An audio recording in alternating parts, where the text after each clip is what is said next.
अब हम सॉल्व करने वाले हैं अपना प्रैक्टिस क्वेश्चन नंबर 7। क्वेश्चन ये कह रहा है कि recreate the following table using HTML, यानी मुझे जो ये टेबल दी हुई है इसको मुझे रिक्रिएट करना है। एक बार टेबल को देखते हैं, डेटा क्या दिया हुआ है। टेबल के ऊपर उसका टाइटल मुझे दिख रहा है, उसका कैप्शन दिख रहा है, a test table with merged cells. इस तरीके का मुझे कुछ टेक्स्ट लिखना है। यहाँ पर काफ़ी सारी चीज़ें मुझे दिखाई दे रही हैं।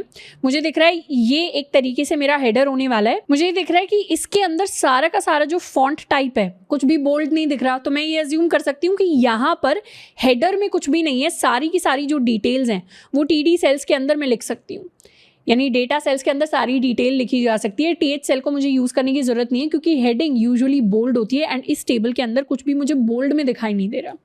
तो अब एक बार समझते हैं कितने रोज एंड कितने कॉलम्स की मुझे ज़रूरत पड़ेगी। अगर मैं total number of rose count करूं तो ये मेरी एक रो बन जाएगी, ये मेरी सेकंड रो बन जाएगी, ये मेरी थर्ड रो बन जाएगी एंड ये मेरी फोर्थ रो बन जाएगी। तो कितने TR टैग्स यूज़ करने की ज़रूरत है? मुझे 4 TR टैग्स यूज़ करने की ज़रूरत है। TR टैग्स के अंदर जो मेरे लास्ट वाले 2 हैं ये तो बिल्कुल स्ट्रेट फॉरवर्ड है। इस वाले TR टैग में मुझे 4 सेल्स को क्रिएट करना है, इस वाले TR टैग के अंदर मुझे इन 4 सेल्स को क्रिएट करना है। एक बार क्या करते हैं, इजी पार्ट्स पर फोकस करते हैं। पहले मैं क्या करने वाली हूँ, टेबल क्रिएट करूंगी जिसका एक कैप्शन देने वाली हूँ एंड लास्ट की ये जो 2 रोज हैं इसके लिए मैं पूरा का पूरा डेटा रिक्रिएट करने वाली हूँ। तो अपनी फाइल से जो हमारी पुरानी टेबल है इसको हम कंप्लीटली डिलीट करने वाले हैं। मैं क्या करूँगी, एक टेबल बनाऊंगी। टेबल के अंदर मैं कैप्शन देने वाली हूँ और test table with merged cells. तो इस तरीके का मैंने कैप्शन दे दिया है। उसके बाद मुझे पता है कि मुझे 4 रोज को क्रिएट करना है। तो 4 रोज को क्रिएट करने के लिए 4 TR टैग्स को हम यूज़ कर रहे होंगे। कोई भी इसमें से हेडर नहीं होने वाला है। अब ये सारा का सारा जो डेटा है इसको मैं T बॉडी में भी लिख सकती हूँ, बट अभी के लिए हम सिमेंटिक्स को स्किप कर रहे हैं क्योंकि मुझे सिर्फ डिस्प्ले कराने में अब टेबल रिक्रिएट करने पर ध्यान देना है। लास्ट की जो रोज हैं, सेकेंड लास्ट जो थी यानी थर्ड जो रो है मेरी, उसको सबसे पहले कंप्लीट करते हैं। उसके अंदर मुझे पता है कि मेरे पास 4 सेल्स हैं। कौन से 4 सेल्स हैं? एक ये सेल है, एक ये सेल है, एक ये सेल है, एक ये सेल है। इन चारों सेल्स को मैं क्रिएट करने वाली हूँ। पहले बना लेते हैं TD टैग, यहाँ पर लिखेंगे मेल्स। इसी सेम तरीके से दोबारा मेरे पास आ जाएगा टैग, यहाँ पर मैं लिखूँगी 1.9, दोबारा से यहाँ पर लिखेंगे 0.003 एंड दोबारा से TD, यहाँ पर हम लिखने वाले हैं 40%। सेम 4 चीज़ें मुझे रिक्रिएट करनी है अपने लास्ट रो के अंदर। यहाँ पर मैं लिखने वाली हूँ फीमेल्स। 1.9 की जगह ये 1.7 हो जाएगा, ये 0.002 हो जाएगा एंड ये हो जाएगा 43%। तो इसको कर लेते हैं सेव एंड रिफ्रेश। तो मेरे पास कुछ इस तरीके की टेबल रिक्रिएट हो गई है। अब ये टेबल जैसी लग नहीं लग रही तो यहाँ पर मैं एक चीज़ लिख देती हूँ छोटी सी, border is equal to black. तो बॉर्डर क्रिएट करके इस तरीके से लास्ट की जो 2 रोज हैं वो मेरे पास कंप्लीटली रिक्रिएट हो गई हैं। अब मुझे ध्यान देना है ऊपर वाले पार्ट पर, क्योंकि यहाँ पर मुझे पता चल रहा है कि मैंने colspan and rowspan जैसे एट्रीब्यूट्स यूज़ किए होंगे क्योंकि एक cell multiple rows and columns तक स्प्रेड हो रहा है। अब इन 2 रोज की बात करते हैं।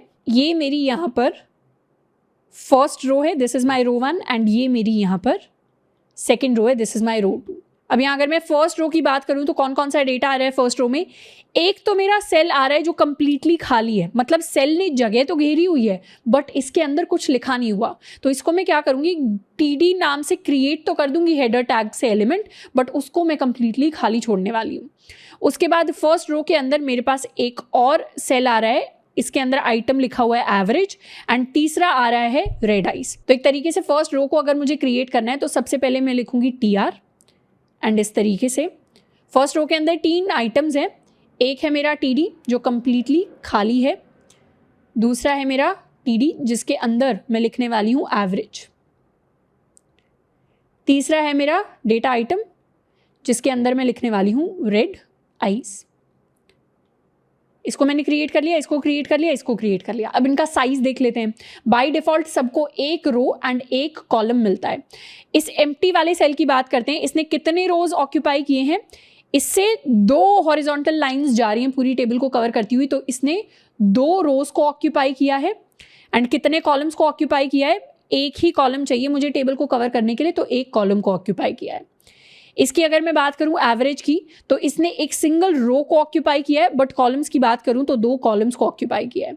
तो यहाँ पर एक रो है एंड 2 कॉलम्स है। अगर मैं रेड आइज की बात करूं तो इसने 2 रोज को ऑक्यूपाई किया है एंड एक सिंगल कॉलम को ऑक्यूपाई किया है। तो यहां भी लिख लेते हैं 2 रोज एंड एक सिंगल कॉलम। अब मुझे पता है 1 तो बाय डिफॉल्ट सबको मिलता है, तो यहां से 1 कॉलम हटा देते हैं, यहां से 1 रो हटा देते हैं, यहां से 1 कॉलम हटा देते हैं। मुझे पता है 2 रोज को ऑक्यूपाई करने के लिए मुझे क्या करना पड़ेगा, इसको एक एट्रीब्यूट देना पड़ेगा रो स्पैन इक्वल्स 2। यहां पर 2 कॉलम ऑक्यूपाई करने के लिए मुझे टीडी को एट्रीब्यूट देना पड़ेगा कॉल स्पैन इक्वल्स 2 एंड इसे भी मुझे एक एट्रीब्यूट देना पड़ेगा रो स्पैन इक्वल्स 2। तो मैं क्या करने वाली हूं, इन तीनों को मैं लिखने वाली हूं। तो अपनी रो के अंदर सबसे पहले मैं डेटा सेल्स क्रिएट करूंगी। सबसे पहले डेटा सेल को रो स्पैन इक्वल्स टू 2 का एट्रीब्यूट देते हुए इसको मैं रखूंगी एम्प्टी। उसके बाद दूसरा सेल मैं क्रिएट करने वाली हूँ, इसके अंदर वैल्यू आ जाएगी मेरे पास एवरेज एंड इसके अंदर कॉल स्पैन की वैल्यू आ जाएगी 2 के इक्वल। तीसरा मैं सेल क्रिएट करूंगी, इसको मैं दूंगी रेड आइज एंड इसके अंदर भी रो स्पैन की जो वैल्यू होगी that will be equal to 2। अभी के लिए इसको करते हैं सेव एंड रिफ्रेश। तो ऊपर एक सिंगल रो मेरे पास क्रिएट हो गई है, पर अभी के लिए क्या हुआ है, वहां पर rowspan and colspan implement नहीं हुआ है। इंप्लीमेंट इसलिए नहीं हुआ है क्योंकि लॉजिकली इंप्लीमेंट नहीं हो सकता, क्योंकि 2 रोज तक स्पैन करने के लिए अगली रो में भी कुछ आइटम मेरे पास होना चाहिए। अब बात करते हैं सेकेंड रो की।